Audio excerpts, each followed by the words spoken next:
Relying on synchronized clocks. The problem with clocks is that while they seem simple and easy to use, they have a surprising number of pitfalls.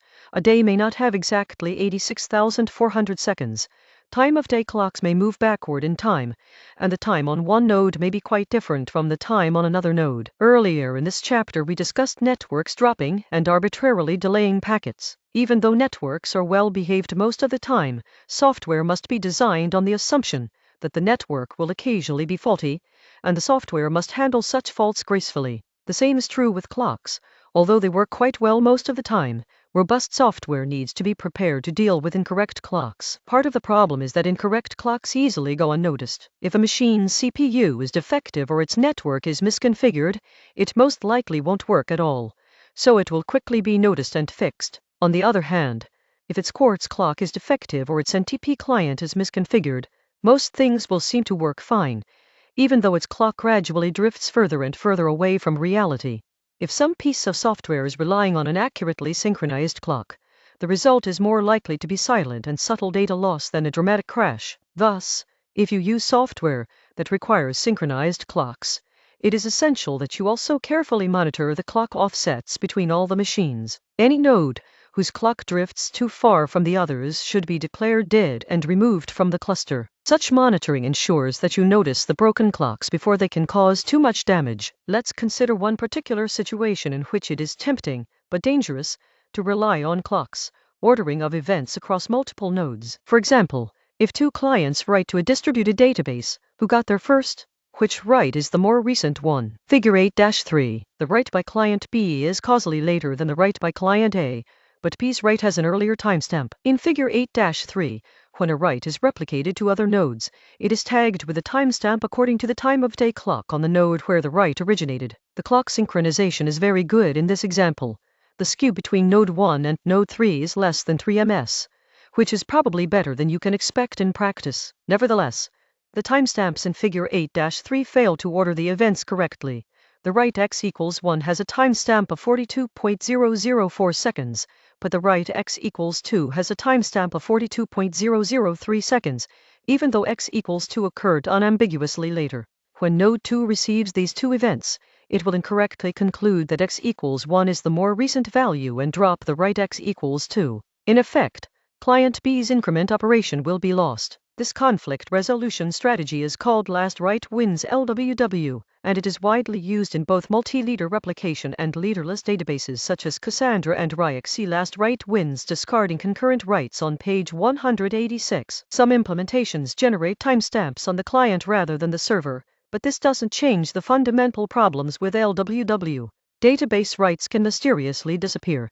A node with a lagging clock is unable to overwrite values previously written by a node with a fast clock until the clock skew between the nodes has elapsed. This scenario can cause arbitrary amounts of data to be silently dropped without any error being reported to the application. LWW cannot distinguish between writes that occurred sequentially in quick succession in Figure 8-3. Client B's increment definitely occurs after client A's write, and writes that were truly concurrent neither writer was aware of the other. Additional causality tracking mechanisms, such as version vectors, are needed in order to prevent violations of causality. See detecting concurrent writes on page 184. It is possible for two nodes to independently generate writes with the same timestamp, especially when the clock only has millisecond resolution. An additional tiebreaker value, which can simply be the large random number, is required to resolve such conflicts, but this approach can also lead to violations of causality. Thus, even though it is tempting to resolve conflicts by keeping the most recent value and discarding others, it's important to be aware that the definition of recent depends on a local time of day clock, which may well be incorrect. Even with tightly NTP synchronized clocks, you could send a packet at timestamp 100 ms according to the sender's clock and have it arrive at timestamp 99 ms according to the recipient's clock, so it appears as though the packet arrived before it was sent, which is impossible. Could NTP synchronization be made accurate enough that such incorrect orderings cannot occur? Probably not, because NTP synchronization accuracy is itself limited by the network round-trip time, in addition to other sources of error such as quartz drift. For correct ordering, you would need the clock source to be significantly more accurate than the thing you are measuring, namely network delay. So-called logical clocks, which are based on incrementing counters rather than an oscillating quartz crystal, are a safer alternative for ordering events. See detecting concurrent writes on page 184. Logical clocks do not measure the time of day or the number of seconds elapsed, only the relative ordering of events, whether one event happened before or after another. In contrast, time of day and monotonic clocks, which measure actual elapsed time, are also known as physical clocks. We'll look at ordering a bit more in ordering guarantees on page 339. Clock readings have a confidence interval. You may be able to read a machine's time of day clock with microsecond or even nanosecond resolution. But even if you can get such a fine-grained measurement, that doesn't mean the value is actually accurate to such precision. In fact, it most likely is not. As mentioned previously, the drift in an imprecise quartz clock can easily be several milliseconds, even if you synchronize with an NTP server on the local network every minute. With an NTP server on the public internet, the best possible accuracy is probably to the tens of milliseconds, and the error may easily spike to over 100 ms when there is network congestion. Thus, it doesn't make sense to think of a clock reading as a point in time. It is more like a range of times within a confidence interval. For example, a system may be 95% confident that the time now is between 10.3 and 10.5 seconds past the minute, but it doesn't know any more precisely than that.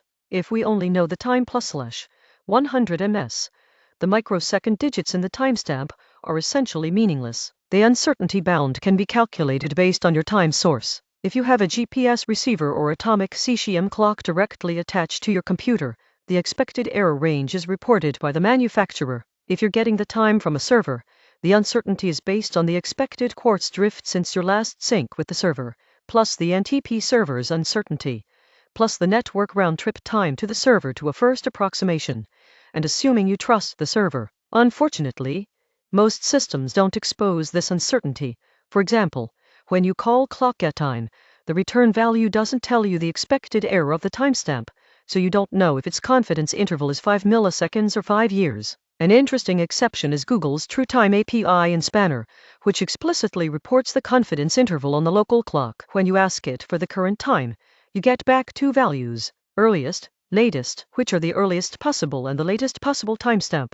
Based on its uncertainty calculations, the clock knows that the actual current time is somewhere within that interval. The width of the interval depends, among other things, on how long it has been since the local quartz clock was last synchronized with a more accurate clock source. In Snapshot Isolation and Repeatable Read on page 237 we discussed snapshot isolation, which is a very useful feature in databases that need to support both small, fast read-write transactions and large, long-running read-only transactions, for example for backups or analytics. It allows read-only transactions to see the database in a consistent state at a particular point in time, without locking and interfering with read-write transactions. The most common implementation of snapshot isolation requires a monotonically increasing transaction ID. If a write happened later than the snapshot, i.e. the write has a greater transaction ID than the snapshot, that write is invisible to the snapshot transaction. On a single-node database, a simple counter is sufficient for generating transaction ID. However,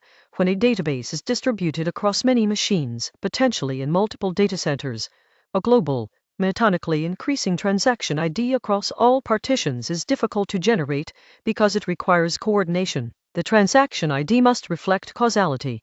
If transaction B reads a value that was written by transaction A, then B must have a higher transaction ID than A, otherwise, the snapshot would not. Roman 6. There are distributed sequence number generators, such as Twitter's Snowflake, that generate approximately monotonically increasing unique ID in a scalable way, for example by allocating blocks of the ID space to different nodes. However, they typically cannot guarantee an ordering that is consistent with causality, because the timescale at which blocks of ID are assigned is longer than the timescale of database reads and writes. See also ordering guarantees on page 339. Be consistent. With lots of small, rapid transactions, creating transaction ID in a distributed system becomes an untenable bottleneck. Roman 6. Can we use the timestamps from synchronized time of day clocks as transaction ID? If we could get the synchronization good enough, they would have the right properties. Later transactions have a higher timestamp. The problem, of course, is the uncertainty about clock accuracy. Spanner implements snapshot isolation across data centers in this way. It uses the clock's confidence interval as reported by the TrueTime API, and is based on the following observation. If you have two confidence intervals, each consisting of an earliest and latest possible timestamp A equals E earliest, a latest and B equals bareliest, latest, and those two intervals do not overlap, i.e., E earliest, a latest, bareliest, latest, then B definitely happened after. There can be no doubt. Only if the intervals overlap are we unsure in which order A and B happened. In order to ensure that transaction timestamps reflect causality, Spanner deliberately waits for the length of the confidence interval before committing a read-write transaction. By doing so, it ensures that any transaction that may read the data is at a sufficiently later time, so their confidence intervals do not overlap. In order to keep the wait time as short as possible, Spanner needs to keep the clock uncertainty as small as possible. For this purpose, Google deploys a GPS receiver or atomic clock in each data center, allowing clocks to be synchronized to within about 7 ms. Using clock synchronization for distributed transaction semantics is an area of active research. These ideas are interesting, but they have not yet been implemented in mainstream databases outside of Google.